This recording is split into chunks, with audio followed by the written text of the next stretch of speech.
Selama lebih 6 dekad, nama Franziska Peter ibarat harta karun yang disimpan rapi di peti ingatan industri seni tanah air.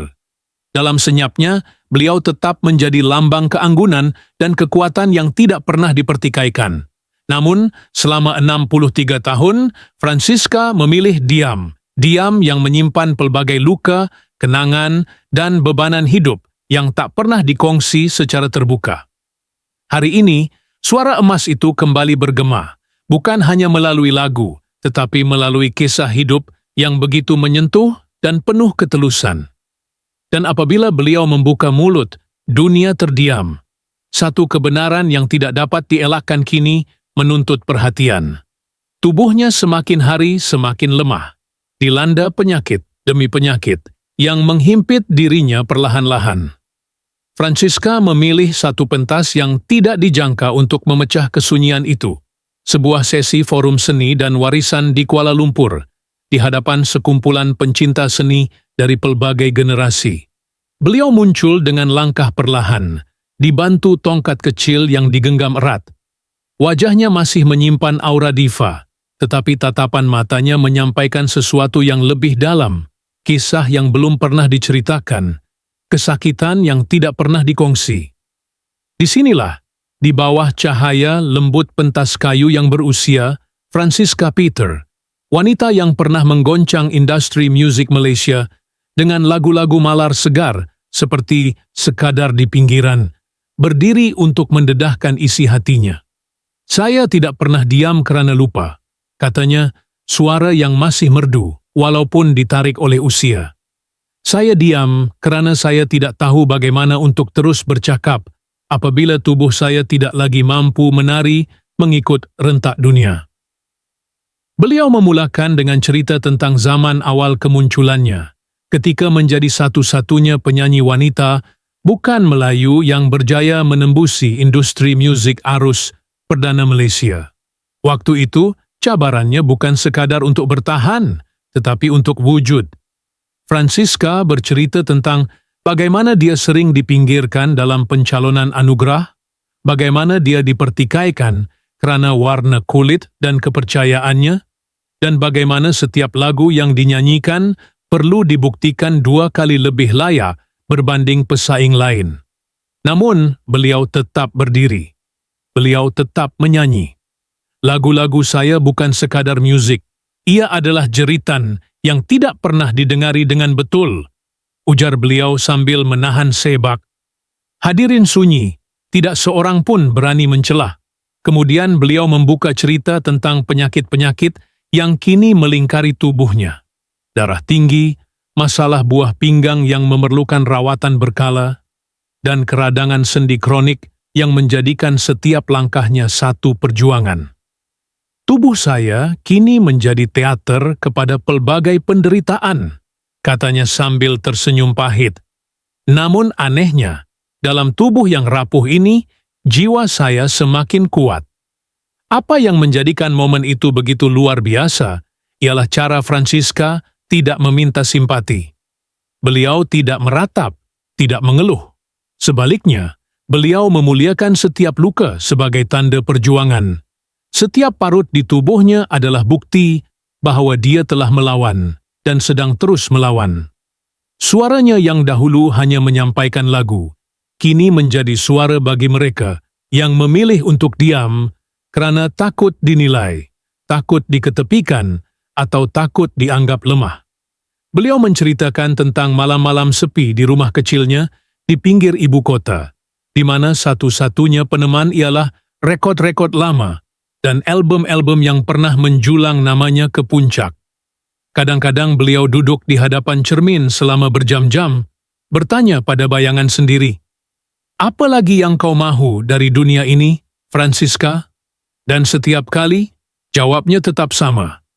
"Aku hanya mahu dikenang sebagai wanita yang tidak pernah berhenti menyanyi, walaupun tiada siapa yang mendengar."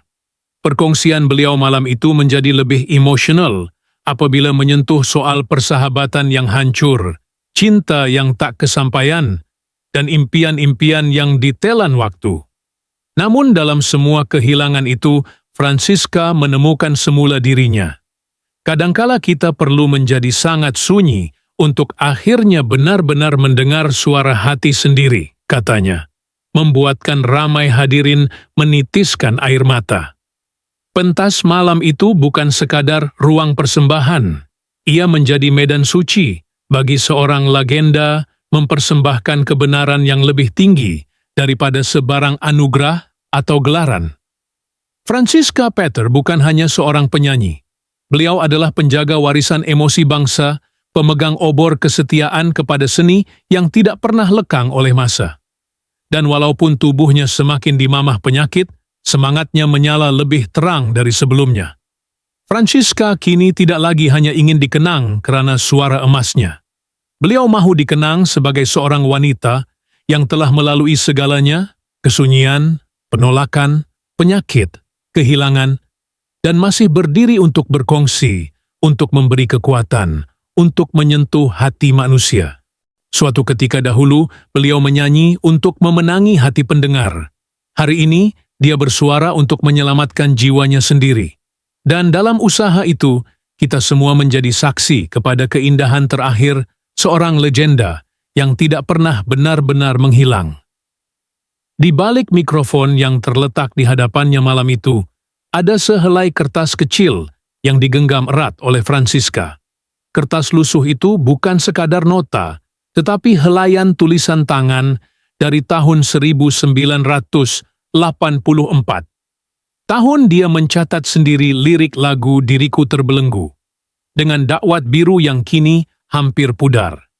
Dia tidak membacakannya, hanya sesekali memandang dan menyentuhnya seakan mengusap kenangan lama. Tangannya yang bergetar sedikit menunjukkan bahwa bukan hanya usia yang membuatnya lemah, tetapi beratnya masa lalu yang tak pernah benar-benar melepaskannya. Sesekali dia akan menoleh ke kiri pentas, tempat di mana kerusi kosong disediakan khas untuk seorang sahabat yang sudah tiada. Tidak ramai tahu bahwa sahabat itu ialah seorang pemuzik lama yang dahulu menemaninya dalam setiap latihan vokal, yang telah meninggal dunia akibat barah, namun masih tetap hadir dalam setiap persembahan jiwa Franziska. Kalau dia ada malam ni, dia pasti akan senyum melihat saya masih mampu berdiri, katanya perlahan, seolah bercakap dengan bayang-bayang. Dalam ucapan yang seakan pengakuan itu, Franziska juga menyentuh tentang hal yang paling tidak dijangka, kehilangan deria rasa. Sejak 3 bulan lalu, saya tidak lagi mampu merasai makanan, katanya. Lidah saya menjadi asing kepada segala rasa. Tetapi anehnya, saya mula belajar menghargai kehangatan semangkuk sup, bukan kerana rasa, tetapi kerana ingatan siapa yang menyediakannya. Suatu kenyataan sederhana, namun menggetarkan. Ia menghidupkan sosok Franziska sebagai bukan lagi diva di mata orang ramai, tetapi seorang manusia sebenar yang merasa, menderita, dan mengenang dengan penuh kasih. Hadirin tidak hanya melihat seorang wanita berdiri di atas pentas, mereka seolah melihat diri sendiri dalam cermin masa. Setiap kedutan di wajahnya menceritakan babak tertentu, luka pengkhianatan, malam pertunjukan penuh kegelisahan, dan pagi-pagi sunyi tanpa undangan kerja. Wajah itu yang dulu menghiasi poster konser di seluruh negara, kini adalah peta sejarah emosi yang tak tertulis. Dan ketika Franziska berhenti sejenak, menyapu peluh di dahi dengan sapu tangan bersulam huruf FP, pemberian ibunya, yang kini sudah tiada, semua yang melihatnya tahu, inilah momen yang akan terukir dalam ingatan mereka. Malam itu, suara kecil dari belakang dewan memecah hening dengan teriakan lembut, "Kami rindu suara Kak Fran."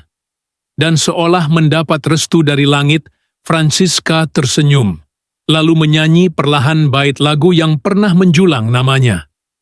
Suara itu, walaupun tidak sekuat dahulu, membawa sesuatu yang lebih dalam, pengalaman, kehilangan, dan cinta yang tidak pudar. Setiap nota yang keluar seakan menggenggam tangan penonton, membawa mereka masuk ke dalam dunia batinnya. Yang luar biasa, bukan lagu itu yang membuat ramai menangis, tetapi cara dia meletakkan tangannya di dada seakan mengucapkan terima kasih kepada hatinya sendiri yang masih berdegup walau penuh luka. Ia adalah bahasa tubuh yang tidak diajarkan di mana-mana sekolah seni, tetapi hanya dimiliki oleh mereka yang telah melalui seluruh perjalanan hidup yang penuh getir. Di celah-celah cahaya yang samar, seorang gadis muda dalam khalayak mencatat dalam jurnalnya. Franziska Peter bukan hanya menghidupkan kenangan, dia membuat aku percaya bahwa diam juga boleh menjadi bentuk cinta, dan bila suara kembali, ia datang dengan nyawa yang sebenar. Begitulah kuatnya pengaruh wanita ini. Bukan hanya pada lagu-lagunya, tetapi pada diamnya, pada luka-lukanya, dan pada ketulusan dalam tiap detik kecil yang diperlihatkannya. Malam semakin larut, namun tidak ada yang berganjak. Seolah-olah semua tahu bahwa berada di situ malam itu bukan sekadar menyaksikan satu kisah hidup, tetapi mereka sedang menjadi sebahagian daripada warisan perasaan yang tidak akan dilupakan. Setiap keluhan lembut, setiap renungan mata Franziska telah mencipta ruang dalam jiwa penonton yang tak mudah diisi semula oleh mana-mana bintang baharu. Dia bukan lagi sekadar legenda, dia adalah cermin kepada kita semua. Namun, di sebalik semua yang telah dikongsi, tetap ada sesuatu yang tidak dikatakan. Mata Franziska sesekali menerawang ke arah sisi panggung, seolah ada seseorang atau sesuatu yang ditunggu, tetapi tidak pernah datang. Setiap kali dia berhenti berbicara, ada jeda yang terlalu panjang, seperti satu pergelutan dalam dirinya sendiri. Penonton yang peka pasti merasakannya, bahwa di balik setiap bait lagu, di balik setiap kisah tentang sakit dan kehilangan, masih ada sesuatu yang belum terungkap, sesuatu yang lebih dalam dari semua penderitaan yang telah disebutkan. Dia menceritakan bagaimana dirinya pernah hampir meninggalkan dunia seni pada tahun 1997, tetapi kemudian senyap dan mengalihkan topik kepada sesuatu yang ringan, seperti jenis bunga kegemarannya. Tawa yang terbit dari bibirnya seperti helai kain sutra yang menutupi luka. Orang ramai ketawa bersama, tetapi di hati mereka, satu pertanyaan kecil mula membesar. Kenapa beliau hampir menghilang ketika sedang berada di puncak? Tidak ada jawaban, hanya senyuman kecil yang menyembunyikan lebih banyak daripada yang terungkap. Ketika seorang wartawan bangun dari barisan belakang untuk bertanya dengan nada berhati-hati mengenai satu figura tertentu dari masa lalu yang pernah dikaitkan dengannya, Franziska tidak menjawab. Dia hanya menunduk sedikit dan memutar cincin di jari manis kanannya, cincin perak yang telah pudar warnanya. Seisi dewan terdiam. Dalam momen itu, seolah-olah semua yang hadir menyadari bahwa mereka telah menyentuh satu ruang larangan, satu ruang di mana luka lama belum benar-benar sembuh. Dan ketika dia akhirnya bersuara, dia hanya berkata, ada hal-hal yang terlalu indah untuk dijelaskan dan terlalu menyakitkan untuk dikenang. Tapi saya simpan semuanya di sini. Tangannya menyentuh dadanya perlahan, seperti menekan perasaan yang ingin meledak. Tidak ada yang berani bertanya lebih lanjut. Setelah sesi hampir berakhir, Franziska bangun perlahan dari kerusinya, lalu berjalan menuju ke sisi pentas, tempat lampu mula malap. Di sana, dia berhenti seketika, memandang ke arah ruang kosong di belakang tirai, tempat yang tidak dilihat oleh penonton. Dan dengan suara yang nyaris tak terdengar, dia berbisik, "Saya tahu awak masih ada." Siapa yang dimaksudkan? Tiada siapa yang tahu. Mungkin seorang kekasih lama, mungkin saudara yang sudah tiada, atau mungkin hanya bayangan dirinya yang dulu, yang masih menunggu jawaban di balik senyuman yang dikenakan hari ini. Beberapa menit kemudian, pentas kembali gelap.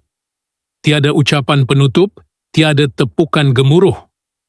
hanya keheningan yang menggantung seperti kabus pekat.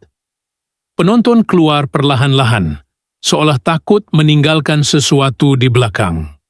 Dan dalam kepala setiap orang, hanya satu fikiran yang menghantui.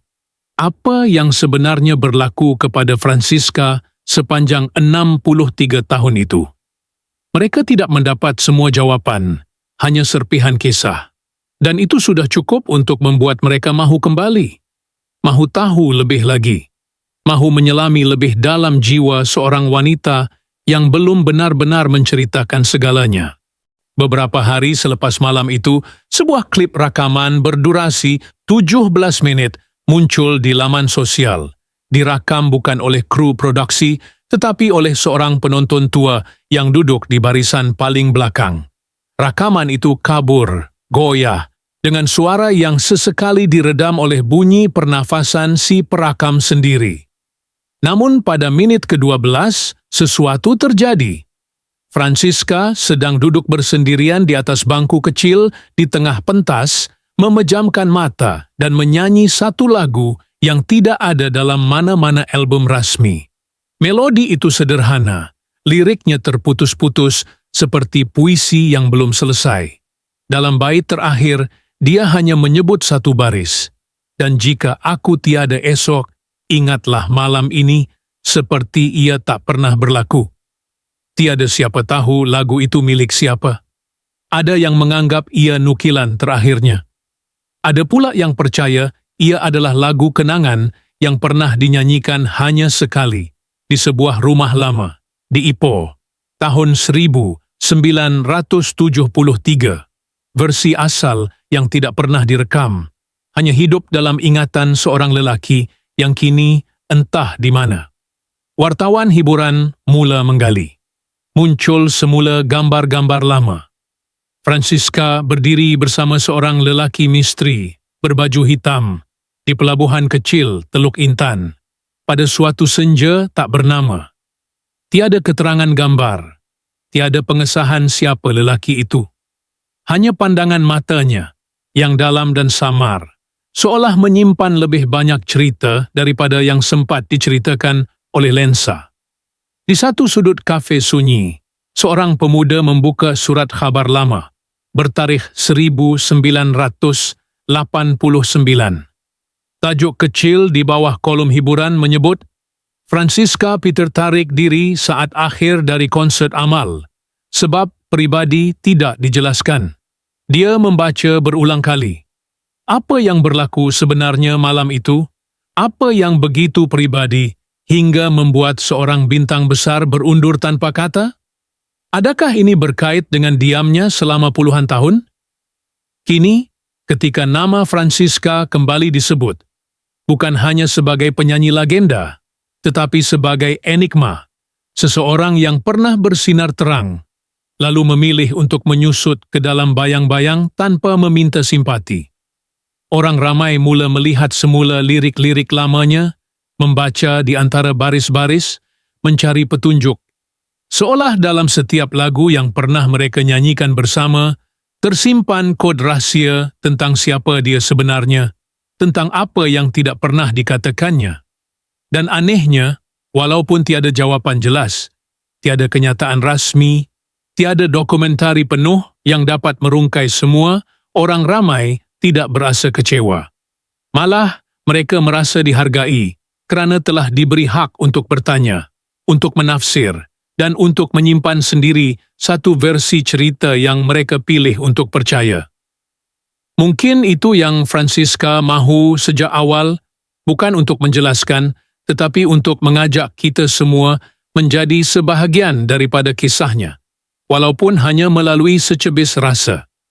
Dia tidak mahu difahami sepenuhnya, kerana dalam kekaburan, dalam diam dan teka-teki, dia tetap hidup, dalam lagu, dalam ingatan, dan dalam segala yang tidak terucap.